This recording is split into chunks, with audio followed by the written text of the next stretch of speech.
Good morning student, कैसे हो? तो मेरे चैनल पे आपका फिर से हार्दिक स्वागत है बच्चों। हमने इसके पहले के वीडियोस में सेमीकंडक्टर के बारे में इंट्रोडक्शन पढ़ा है। ठीक है, अभी हम टॉपिक चालू करेंगे। ठीक है, तो टॉपिक चालू करने के पहले अगर आप मेरे चैनल पे नए होंगे तो प्लीज़ इसे लाइक कीजिए, शेयर कीजिए और सब्सक्राइब कीजिए ताकि मैं और अच्छे अच्छे वीडियोस आपके लिए बना सकूं। ठीक है, तो चलिए चलते हैं। तो बच्चों, before coming to solid state devices like PN junction diode,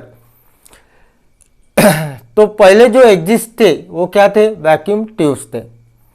अब वैक्यूम ट्यूब्स क्या होती है? वैक्यूम ट्यूब्स में आता है डायोड्स, ट्रायोड्स, टेट्रोड्स, पेंटोड्स, ये सारी चीज़ें किस में आती है? वैक्यूम ट्यूब्स में। इसमें मैंने आपको एक वैक्यूम डायोड बताया है। इस वैक्यूम डायोड का कंस्ट्रक्शन कैसे रहता है? देखो बच्चों, यहाँ पे रहते हैं दो इलेक्ट्रोड, एक को कहते हैं एनोड और दूसरे को कहते हैं कैथोड। जो एनोड रहता है, जो कैथोड रहता है, उस कैथोड को हम एक फिलामेंट कनेक्ट करते हैं। ठीक है, क्या कनेक्ट करते हैं? फिलामेंट। ठीक है, और जो एनोड है वो हमारी एक क्या रहती है? प्लेट रहती है। ठीक है, और इसको हम एक इवैक्यूएटेड ग्लास के अंदर क्या करते हैं? इनक्लोज करते हैं। ठीक है, उसके बाद कनेक्टिंग के लिए यहाँ पे क्या निकालते हैं? दो पिंस निकालते हैं। जब यहाँ से हम करंट सेंड करेंगे तो ये जो फिलामेंट है, ये फिलामेंट कैसे होगी? गर्म होंगी, और गर्म होने के बाद यहाँ से इलेक्ट्रॉन बाहर निकलेंगे। ठीक है, जो इलेक्ट्रॉन बाहर निकलते हैं उसे कहा जाता है थर्मियॉन्स। क्या कहा जाता है? थर्मियॉन्स। और फिर यहाँ पे जो प्लेट रहती है वो प्लेट उसको क्या करती है? कलेक्ट करती है। ठीक है, यहाँ पे इसका सिंबल बताया हमने, फिलामेंट बताई, कैथोड बताया और एनोड बताया। अब इसके एडवांटेजेस क्या है? तो सबसे पहला डिसएडवांटेज ये है कि ये जो वैक्यूम ट्यूब्स रहती है, it is larger in size, इसका साइज बहुत बड़ा रहता है। ठीक है, number 2, large amount of heat is produce, और बहुत ज़्यादा प्रमाण में इसमें क्या होती है? हीट प्रोड्यूस होती है। ठीक है, एक्सेसिव हीट इसमें क्या होती है? प्रोड्यूस होती है। थर्ड, इसकी कॉस्ट भी ज़्यादा रहती है।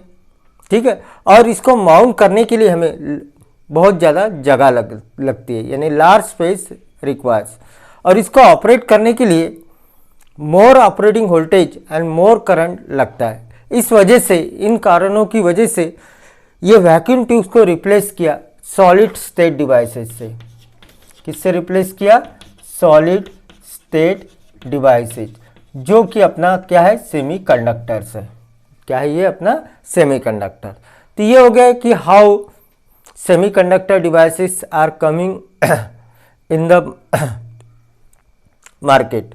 ठीक है, अब देखते हैं हम कि सेमीकंडक्टर, तो पहले लेक्चर्स में हमने पढ़ा है कंडक्टर, इंसुलेटर और सेमीकंडक्टर के बारे में इंट्रोडक्शन।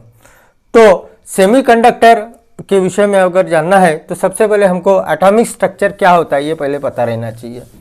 तो देखते हैं एटम्स क्या होता है, एटम का एटॉमिक स्ट्रक्चर कैसे बनता है, ये सारी चीज़ें देखने वाले हैं। ठीक है, क्या देखने वाला है? हमारा पहला टॉपिक है एटॉमिक स्ट्रक्चर।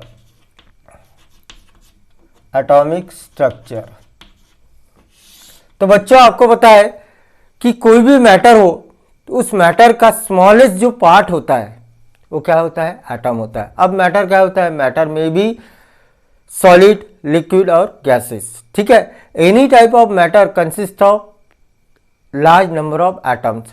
ठीक है, और एटम से क्या बनता है? एटम से बनता है मॉलिक्यूल, और मॉलिक्यूल से बनता है मैटर। ठीक है, तो smallest particle of any matter, किसी भी मैटर का जो सबसे छोटा भाग रहता है वो क्या रहता है? एटम रहता है। अब एटम के विषय में आपको जानकारी है कि सेंट्रल पार्ट में क्या रहता है? न्यूक्लियस रहता है, और इसके अराउंड क्या रहते हैं? ऐसे ऑर्बिट्स रहते हैं। क्या रहते हैं? ऐसे ऑर्बिट्स। ठीक है, तो यहाँ पे मैं एक एटम का स्ट्रक्चर बता रहा हूँ। ठीक है, ये हमारा क्या है? एटम है। ठीक है, तो ये जो चीज़ें बताई ये क्या है? हमारे ऑर्बिट या शेल है। ठीक है, और इस पार्ट को, सेंट्रल पार्ट को कहते हैं न्यूक्लियस। इस न्यूक्लियस में क्या रहता है? प्रोटॉन और न्यूट्रॉन्स। क्या रहता है? प्रोटॉन्स और न्यूट्रॉन। प्रोटॉन पे चार्ज कौन सा रहता है, पॉजिटिव, और न्यूट्रॉन ये चार्जलेस रहता है।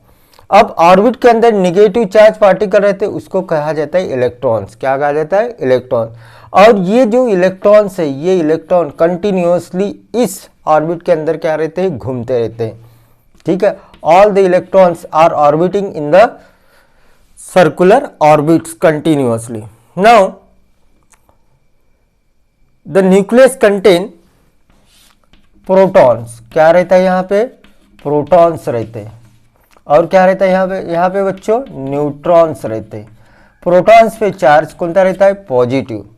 ठीक है, और इसके अराउंड निगेटिव चार्ज पार्टिकल क्या होते हैं, घूमते हैं। इनको कहा जाता है इलेक्ट्रॉन्स। क्या कहा जाता है, इलेक्ट्रॉन्स। और मैंने ये जो बताया, ये मेरा क्या है, ऑर्बिट। क्या है, ऑर्बिट, या फिर क्या है, ये शेल। ठीक है, अब एटम के अंदर क्या होता है, जितना भी निगेटिव चार्ज रहेगा उतना पॉजिटिव चार्ज न्यूक्लियस में रहेगा। यानी यहाँ पे अगर ऑर्बिट के अंदर 2 इलेक्ट्रॉन है तो प्रोटॉन कितने रहेंगे, 2 रहेंगे। इसका मतलब क्या है, जितना निगेटिव चार्ज है उतना ही पॉजिटिव चार्ज है। तो ये जो एटम है, ये एटम इलेक्ट्रिकली कैसे रहता है, न्यूट्रल रहता है। Atom is electrically neutral. Atom हमेशा इलेक्ट्रिकली क्या रहता है, न्यूट्रल। अब देखते हैं इसके अंदर किसी भी ऑर्बिट में मैक्सिमम कितने इलेक्ट्रॉन रह सकते हैं। तो किसी भी ऑर्बिट में मैक्सिमम इलेक्ट्रॉन रह सकते हैं 2n²। कितने रह सकते हैं, 2n²।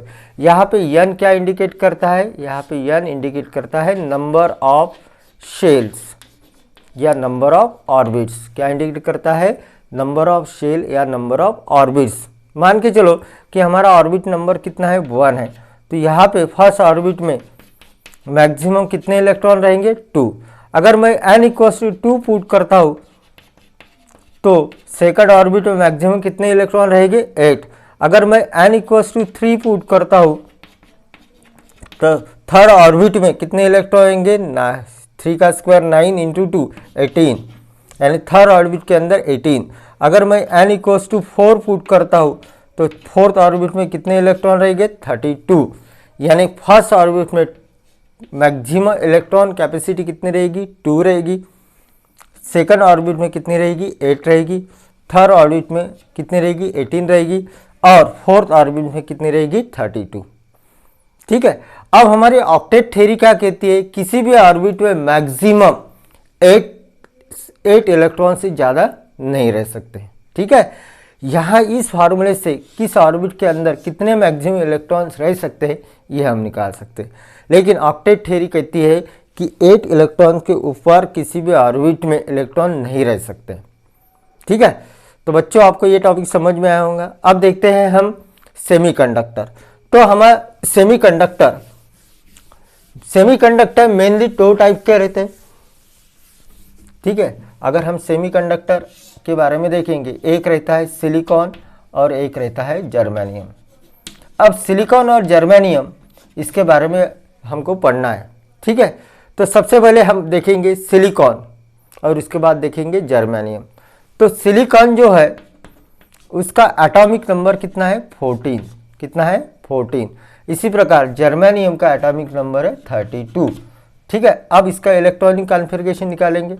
तो इसके फर्स्ट ऑर्बिट में रहेंगे 2 इलेक्ट्रॉन, सेकंड ऑर्बिट में रहेंगे 8 इलेक्ट्रॉन और थर्ड ऑर्बिट में रहेंगे 4 इलेक्ट्रॉन। ठीक है, देखो पहले ऑर्बिट में कितने इलेक्ट्रॉन आएंगे, 2 इलेक्ट्रॉन। सेकंड ऑर्बिट में कितने इलेक्ट्रॉन आएंगे, 8 इलेक्ट्रॉन। ठीक है, हो गए 10। और थर्ड ऑर्बिट में रहेंगे कितने इलेक्ट्रॉन, 4 इलेक्ट्रॉन। ठीक है, तो फिर प्रोटॉन कितने रहेंगे, प्रोटॉन भी यहाँ पे 14 ही रहेंगे। और न्यूट्रॉन कितने रहेंगे, वो भी 14 रहेंगे। जितने प्रोटॉन रहेंगे उतने ही न्यूट्रॉन रहेंगे। ठीक है, तो देखते हैं इसका एटॉमिक स्ट्रक्चर कैसे रहता है। तो सिलिकॉन का एटॉमिक स्ट्रक्चर प्लॉट करेंगे। तो सिलिकॉन के न्यूक्लियस में कितने प्रोटॉन है, 14। ठीक है, ये हो गया न्यूक्लियस जिसमें 14 प्रोटॉन है। अब देखो पहले ऑर्बिट के अंदर कितने इलेक्ट्रॉन आ गए, पहले ऑर्बिट के अंदर 2 इलेक्ट्रॉन आ गए। सेकंड ऑर्बिट के अंदर कितने इलेक्ट्रॉन रखना है, 8। 1 2 3 4 5 6 7 और 8। ऐसे ये सेकंड ऑर्बिट के अंदर कितने इलेक्ट्रॉन होंगे 8। और थर्ड जो ऑर्बिट है, इस थर्ड ऑर्बिट के अंदर कितने इलेक्ट्रॉन रहेंगे 4। 1 2 3 4। तो यहाँ पे ये जो थर्ड ऑर्बिट है ये हमारा आउटर मोस्ट ऑर्बिट है। ठीक है, ये जो आउटर मोस्ट ऑर्बिट है इसको कहा जाता है वैलेंस ऑर्बिट। क्या कहा जाता है? Valence orbit. और देखो बच्चों यहाँ पे आउटर मोस्ट शेल में कितने इलेक्ट्रॉन रहेंगे 4 इलेक्ट्रॉन। इसी प्रकार हम जर्मेनियम का भी एटॉमिक स्ट्रक्चर निकालेंगे। तो बच्चों इसको अपने कॉपी के अंदर नोट डाउन करो। अब निकालेंगे हम जर्मेनियम का एटॉमिक स्ट्रक्चर। ठीक है, तो जर्मेनियम जो है निकालो आप तब तक।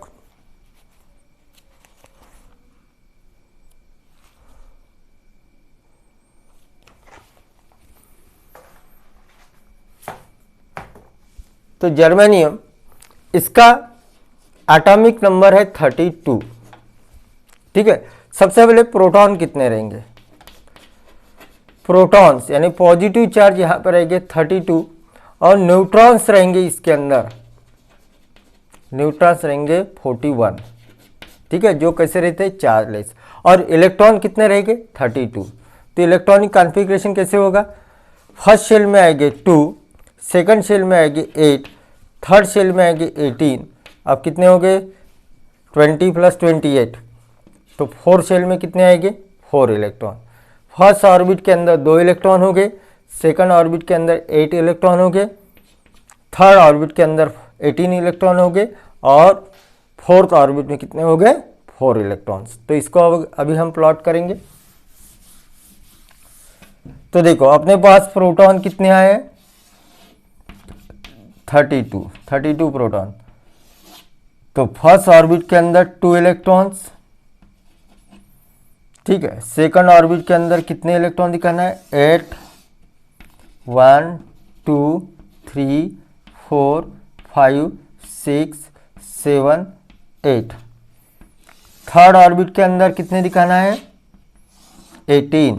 1 2 3 4 5 6 7 8 9 10 11 12 13 14 15 16 17 और 18। ये हो गए अपने थर्ड ऑर्बिट के अंदर 18 इलेक्ट्रॉन। और फोर्थ ऑर्बिट के अंदर कितने इलेक्ट्रॉन रहेंगे 4। 1 2 3 4। ठीक है, तो ये जो आउटर मोस्ट ऑर्बिट है इस आउटर मोस्ट ऑर्बिट को कहा जाता है वैलेंस ऑर्बिट। तो बच्चों आपने देखा दोनों के एटॉमिक स्ट्रक्चर में क्या सिमिलरिटी है कि दोनों के आउटर मोस्ट ऑर्बिट में कितने इलेक्ट्रॉन है 4 इलेक्ट्रॉन। इसलिए इसकी ज्योमेट्री कैसी रहेगी टेट्राहेड्रल रहेगी, यानी इसकी वैलेंसी हमेशा कितनी रहेगी 4 रहेगी। ठीक है, तो बच्चों आपको ये टॉपिक समझ में आया होगा। तो अगला हमारा टॉपिक जो है वो है एनर्जी लेवल, जो हम अगले वीडियोस में देखेंगे। ठीक है, थैंक यू।